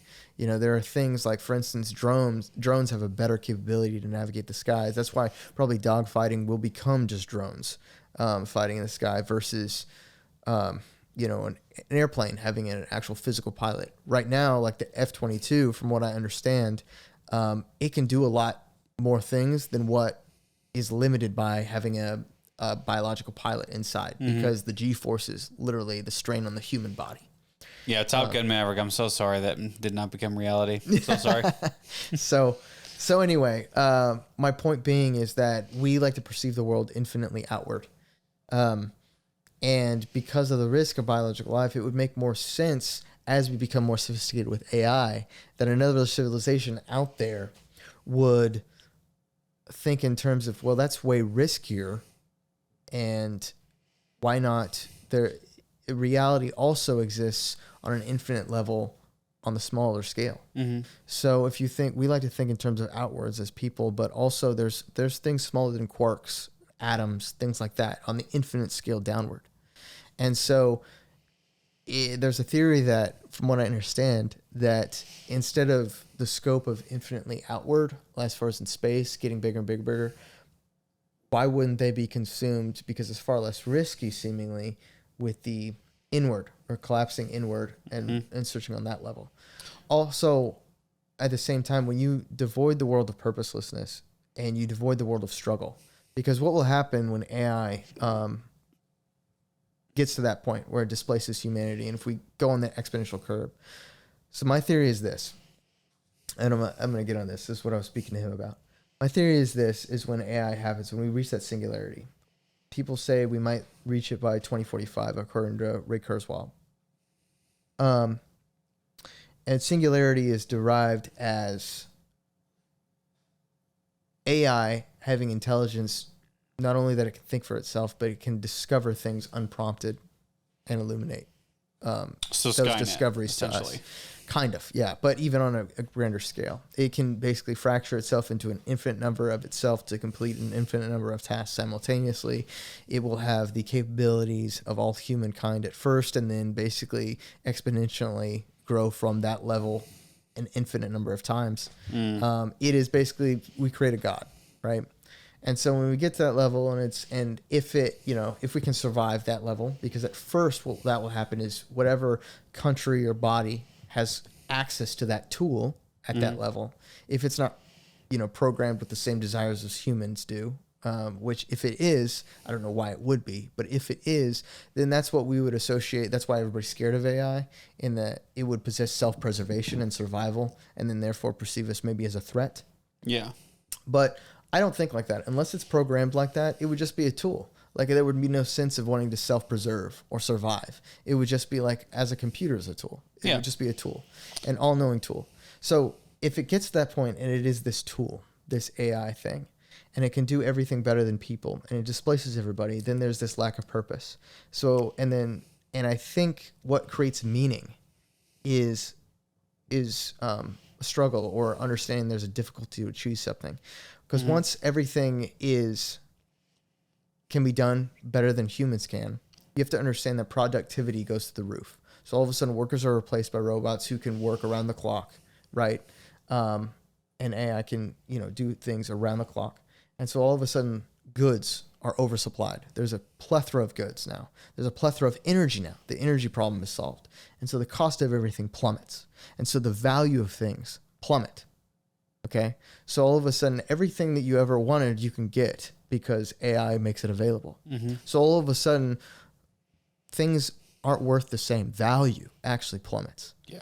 And so what we then will value, hopefully, is human connection, right? But at the same time, at this point, I assume there's going to be sex robots, things imperceptibly at the same level of physicality as people are, and the best of people, right? You're like, every male is going to have access, just like every female, to the best dick. We're going to have access to the best, like female ever robot that'll, whatever, do everything for you. I mean, people thought it was I'm sure when this was becoming a reality, like free porn or free, like OnlyFans, the fact that people would pay for OnlyFans, the fact that OnlyFans people, like, there's free porn on the internet. Maybe not in Texas right now because Pornhub thing. That's a different topic. But like, OnlyFans, you have to pay to get an OnlyFans. There's free porn online. Why would you pay for an OnlyFans? OnlyFans people they're so rich. Have you seen like a successful OnlyFans model? Yeah. So freaking rich. Like, those people that interview like rich people, like with really cool cars, and like, what do you do for a living? Like, OnlyFans. Like, how? But there are people that like pay for the OnlyFans instead. So the same people that would pay for the OnlyFans, I guarantee you, those sex robots, first thing on mind. Absolutely, without question. There's a bit of a like, what is it? The lack of purpose. I want to talk about in a second, but continue your thought. Yeah. So what I'm saying is at this point, the value of things, we associate value with the difficulty to achieve it, right? But when everything is basically free, because this AI enables it to be, all of a sudden this the value we ascribe to things is associated with purpose. All of a sudden, purpose is like we have to define what purpose is, because all of a sudden, everything that we have ever thought of, our frame of reference is built on hierarchies. Mm-hmm. And like the hierarchy is that this person achieves something that's great, whether they're physically great or they've achieved something difficult. All of a sudden, we perceive them as a hierarchical structure as better than this other person, and so we look up to them or want to emulate them. That is just the way we are biologically hardwired. We think of hierarchical structures. But when hierarchy is basically abolished in the sense of everything is free, there's nothing you have to struggle for necessarily because AI provides it. Then all of a sudden, where do we derive our purpose? Yeah. And they created a fake utopia is what that is. Right. Well, so if a utopia is forced upon us on that level, just by proxy of having this AI, right? The purpose, what I think is where we derive purpose, and why I think then it goes into simulation theory, is we create our purpose through the virtual worlds that we create.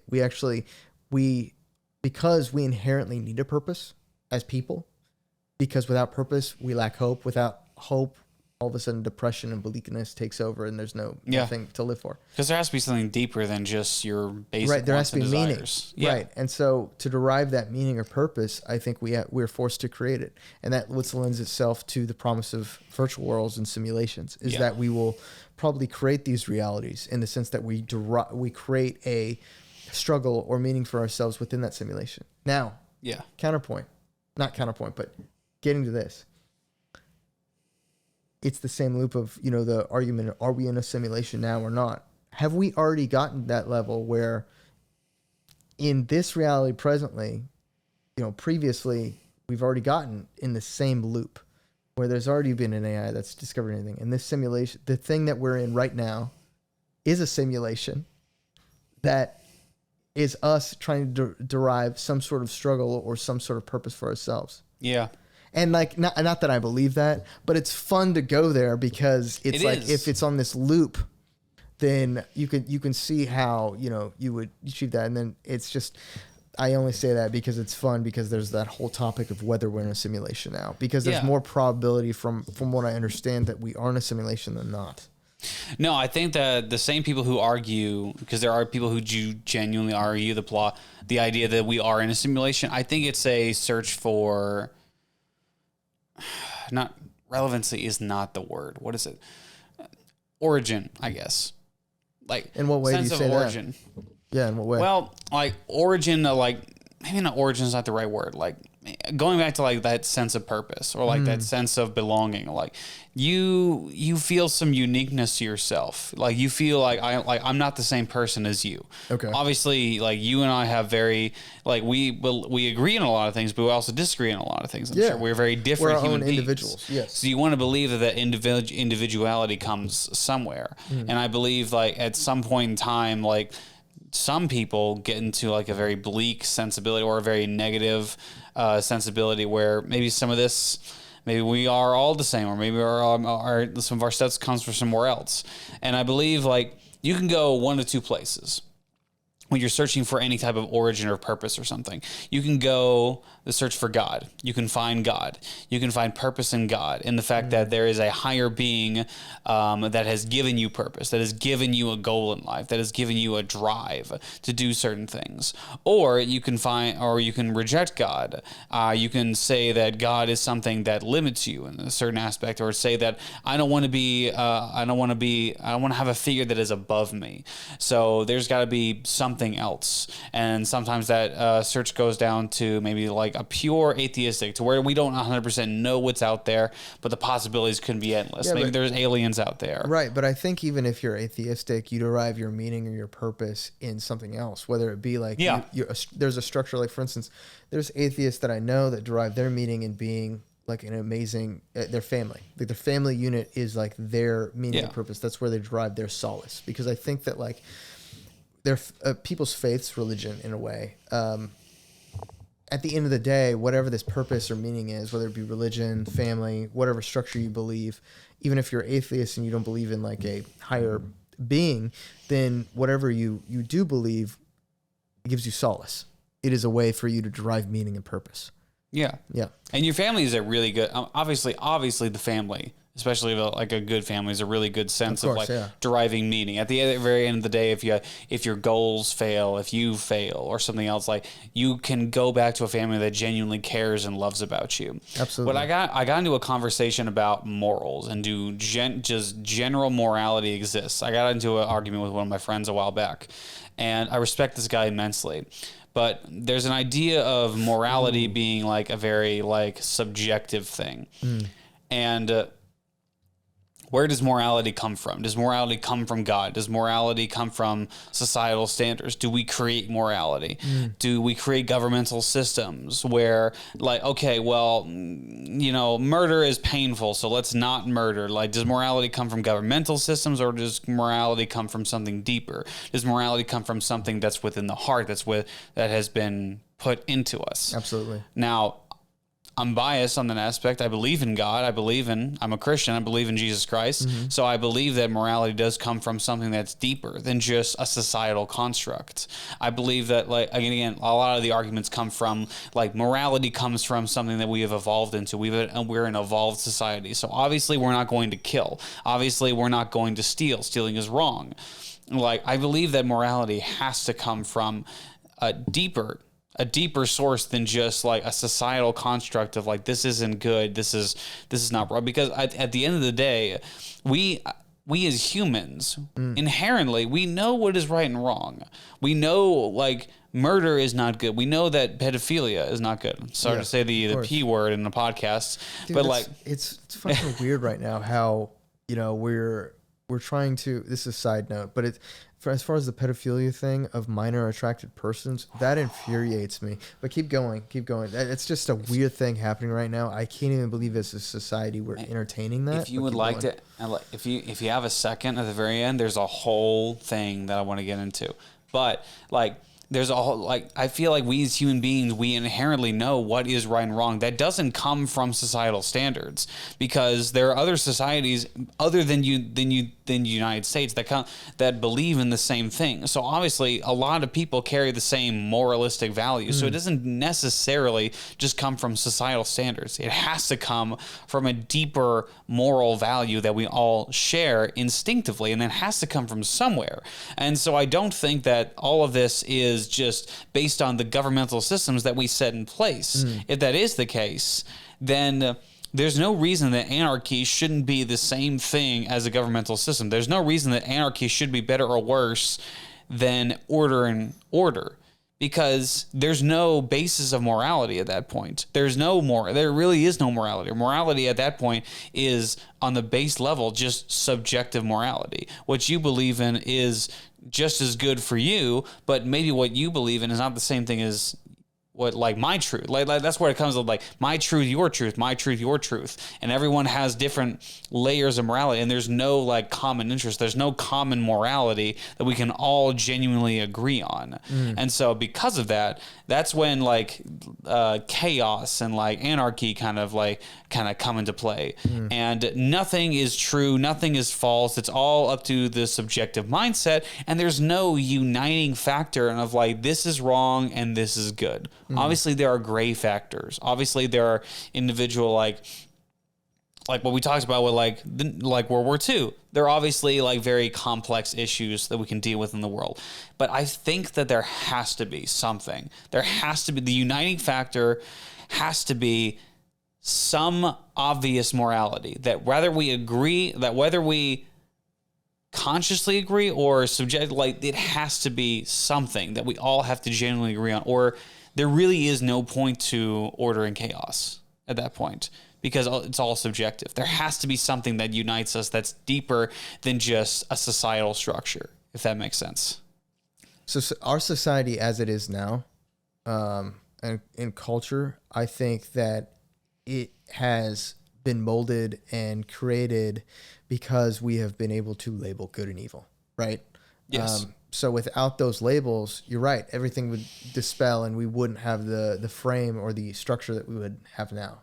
And so everything would fall apart. And so I totally agree with you as far as morality goes. I think what we base that morality on, largely to an extent in the Western world, has been, Christianity, just as how it's developed. Now, I think there's a lot more influence of different things, but still the root cause has always been just that fundamental Christianity, just because the way that historically it permeated, right? Yeah. But it gave us the good and evil things that we framed our complete society around. And thus far, it's been great. I think it's only yielded to serve us positively rather than ever affect us negatively in that sense. Yeah. And there's been caveats. Obviously, as things have come up, we've encountered new situations that we've never encountered before, and we've had to obviously not necessarily create exceptions, but we have sort of had to reevaluate how our morals fit. Yeah. In those situations, just as naturally the world has evolved. But still, we have maintained those labels. Yeah. It's like the Constitution, like, remaining singular. And the fact that the Constitution, you can say all you want with, like, it being a very thing of its time. The Constitution was there because people put a lot of thought into it. Whether you agree or agree with it, there's a lot of people who put a lot of thought into it, and it appeals to a lot of broad topics. What does freedom of speech have to deal with?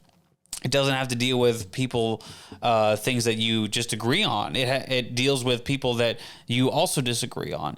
Like, again, it goes to the fact that your rights go just as far as it starts to impede on my rights. But as long as you and I's rights are in tandem, we're fine. Like, if you and I disagree on a topic, you and I can disagree for as long as we want, and there's not going to be anyone from the governmental system that comes in and arrests us for our beliefs. Like, we're just disagreeing. Absolutely. That's fine. Your rights are not impeding on my rights because you disagree with me.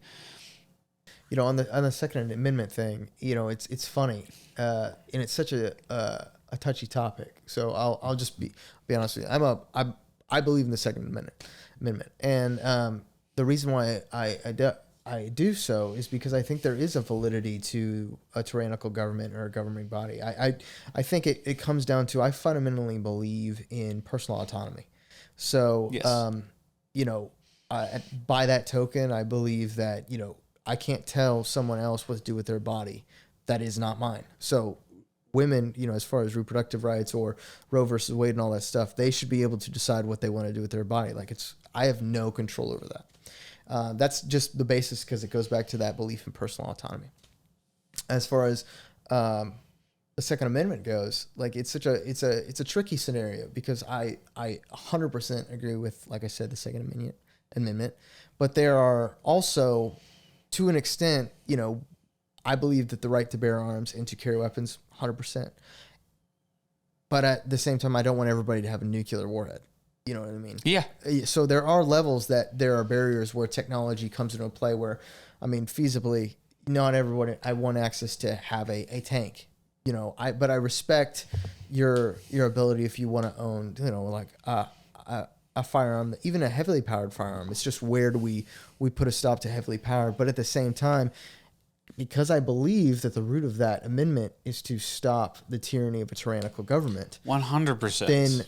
And the counter argument, I hear people all the time that go against me on this, that I've had great conversations with, and we lengthy, and they were very civil, about how someone else was saying to me, well, that doesn't really happen these days. This doesn't happen. Well, think about, for instance, the example is Australia doesn't have guns or anything like that, and they were just under a severe lockdown, and very much during COVID, and I'm not going to get into whether COVID was good, bad, Australia got screwed over. But it was very much like a house arrest state for a second there, whether for good or bad. And if you go along with that, great. But the point I'm making is they had no ability to resist or have a dissident opinion against that.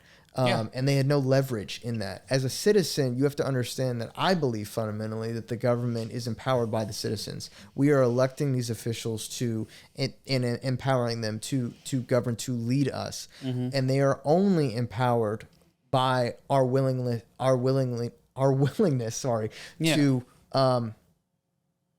give over that power. Yeah. So if we choose to not, give over that power, I don't think they should have the ability to completely control us indefinitely. Yeah. With a superior military might or something like that. Yeah. So it's a very tricky fine line, I think, in modern day. I don't know how we navigate that. And I didn't mean to keep stopping you from talking. No. But it's just a very tricky thing, because as the advent of technology, it's definitely warped and changed things. Because when that amendment was written, yes, it was just muskets. It was limited firepower. It was cannons. There wasn't that much. However, if it was relative to the might of the military at that time. Yeah. You know what I mean? So if I think, wherever we decide as a culture the limit is, obviously, I think we all agree that it's not okay for everybody to have a nuclear warhead. Yes. But there is a question of like, okay, well, I don't want unfairly to be beholden to a tyrannical government if it happens. Because regardless of what you say, it happens all the time. Think of like, we'll say like the Hong Kong situation, Tiananmen Square with China, the people were, you're under, North Korea. Like this happens all the time in our modern day. And yeah, it's so foreign to us as Americans. We are so lucky we live in this bubble where that is very hard for that to happen here, but it could happen. The point is there's always this 1% chance, even less than 1% chance it could. And so you have to understand the foresight of that. And so right now, I think that there is a much bigger thing. There are things around that. Like I'm 100% for responsible gun ownership on this topic. Like I think that there's no reason why if you own a gun, you shouldn't understand how to use it. You know what I mean? Like, oh no, you need like training. Man, I'm advocates for education on it. But I will say with those people, like again, to be like, I am on the side of the Second Amendment, but to be very fair to those people, like the people who have guns, who are responsible gun owners, they know how to handle the guns. Yeah, exactly. But what I'm saying is that if you're a gun owner and you're not responsible, I'm not for that. Yes, of course. If you're not choosing to, there's that term, with great power becomes great responsibility. When you are choosing, in society, I think, to own a gun, there's an unsaid basically responsibility that carries with that. Like, yes, all of a sudden, if I am owning this weapon, I am saying that, like, hey, I understand the ability now that I have to take a lethal action. And so with that, there's a lot of responsibility that goes with that. Yeah. And so we have to, and I think we should, and I think do to an extent, uphold everyone to that standard. Obviously there's consequences for taking lethal action. Yes, and like people who take that like bear to arms like not as seriously as others, like very like obviously this is my right. They may not take that the power they hold in their hands seriously. This is something that could take someone's life. They may not understand the value of what they do, but at the same time, people who don't understand the Second Amendment, who don't understand guns, who never held a gun their entire life. I've seen someone who is like aggressively against like any guns that ever. I've seen her fire a gun, and after that, she like, I kind of understand this now. I understand why someone would be into this, but I understand like that same person understands like the power that they hold in their hand. It's the same thing with driving a car. Is the reason why like you have to be a certain age to drive a car. You have to understand that this could kill somebody. Right. But you have to understand like the rules and laws, like when you stop at a red light, when you go at a red light, and obviously like yielding to pedestrians and stuff like that. It's the same thing as a car. You have to understand that this is a lethal weapon potentially you hold. It's the same thing with a gun. Whereas with a gun, to be fair, the whole point of owning a gun is one aspect. It's lethal. It's deadly. It's the whole point. Yeah, I mean, 99% of the time, if you're not a hunter and you're getting a gun license, it's usually for protection. But at the end of the day, you're getting that because the goal is either it's for defense, but defense of what? It's really you have it. Hopefully, you never use it, but it's to obviously the mechanism for that weapon is that it is a weapon. It is to inflict lethal damage, basically. Yeah. And unfortunately, and hopefully no one ever has to use it, right? Agreed. And I would agree. And I would hope to God that people who own guns responsibly and legally would understand the power they hold and hope to never use it. I own a gun. I never want to have to use it on somebody. Right. I've personally been to funerals. To be honest with you, I've had friends that passed away. I have not gone up to their open caskets because dead bodies kind of freak me out. Yeah. Dead body, like the whole, like their soul is gone. Their soul's not there anymore. That's not the person that I knew. It's freaky. Like it's weird. I don't envy the person that has to kill somebody. So anyone who has a gun should hold that thing in high respect, high regard.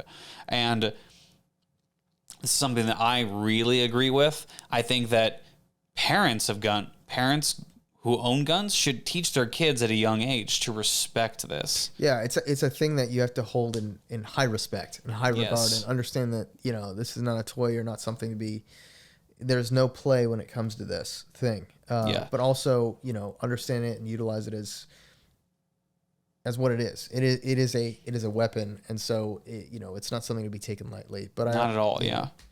So, yeah. Real quick, we talked about this a second ago. Like I'm not sure how much time do you have. I got 5 minutes. Okay, the minor attracted person thing. I kind of want to go back. Yeah, to that. Let's please get into this. Okay, so yeah. Okay, so I have a lot of rage on this little aspect, and like, there's so much I can go into. I know we don't have too much time, but I have my own podcast called the Couch Game Podcast. There's a short that we did on that podcast. There's 2 shorts actually. Yeah. Where we had talked about, one of my friends had mentioned in the YouTube short, like, is there any points where we should like differentiate or like not discriminate, I guess, but like someone for their own beliefs or something like, and I said like, yeah, pedophiles. Yeah. And then absolutely. my friend said like specifically a coffin. Like we should like put them in a like get that okay. Yeah, that's not exactly how the YouTube short went, but essentially we were saying is like getting rid of pedophiles. Essentially, I hold this topic close to heart because for the most of my job I deal with kids. I deal with middle school kids in my church. I have a middle school class I teach, and then I deal with high school kids. I hold this topic to heart. I hear these stories all the time. When the YouTube short that I'm butchering, by the way, go watch the actual YouTube short. But when that YouTube short aired, there was one person that commented down below. What short are you talking about? It was the YouTube short about us saying like, "Hey, put the pedophile." Oh, YouTube short. I was thinking short film. But no. Sorry. So when we had jokingly said about putting the pedophile into the ground, right. There was a person that commented on the YouTube short, and the commenter said, this is an obvious division on the right to call to arms against people on the left for anything that they disagree on. Now, I commented on this YouTube short, but we also made a separate YouTube short for that. So the biggest issue that we had on that is that I feel like minor attracted people, pedophilia is what it's called. Pedophilia is something that should unite people on both sides of the aisle. Whether you disagree or agree on certain things on the political aisle, this should be something that alarms both sides. This should not be a political aspect. This should not be something that draws division. This should be something that's uniting, that this is wrong. This is disgusting. And we made that YouTube short to call that out. It's like, this is not a political topic. This is an obvious immorality. By and large, this is not something that any of us should be politically divided on. This is like the minor attracted person to try and bring that into reality, to try and say that like, oh, this is just a different sexuality. Look, you and I can have we can all have our own political topics about what is right and what is wrong. That is an obvious immorality. It is disgusting. Yeah, it's at the end of the day, it is the defiling and stealing of innocence, which should never be tolerated. Yes. Because the sanctity of innocence is something that is so powerful, and that I think on both aisles united, just as a people, we should understand, and I think we do understand, that it is so special and so fleeting that it should ultimately be held in such reverence that it should be protected.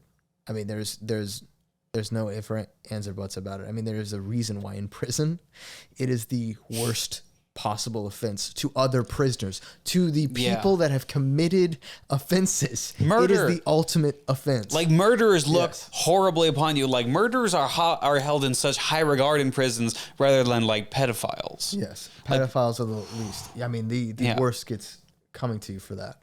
So, I mean, I wholeheartedly agree. I think that, that should not be tolerated. I don't understand why we're entertaining this. I think it is kind of despicable. I think at this point, it is the fringe of society that is seeing what they can get away with at this weekend time where we have so many of the very few that are the loudest speaking, have punched down the walls, and so to speak, and there's this weak point in our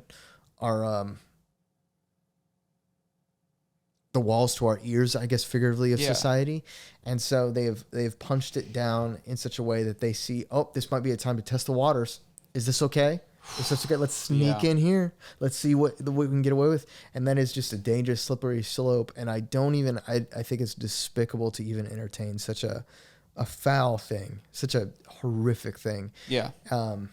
Well, even in like different groups of people, like there was such a fight for a while to like make equal like gay rights and something like that. But like there was a lot of like push for a while to put different groups in like different areas, and pedophile and like minor attracted people were like being tried to like put in the same group as like gay rights and trying to earn that same sympathy.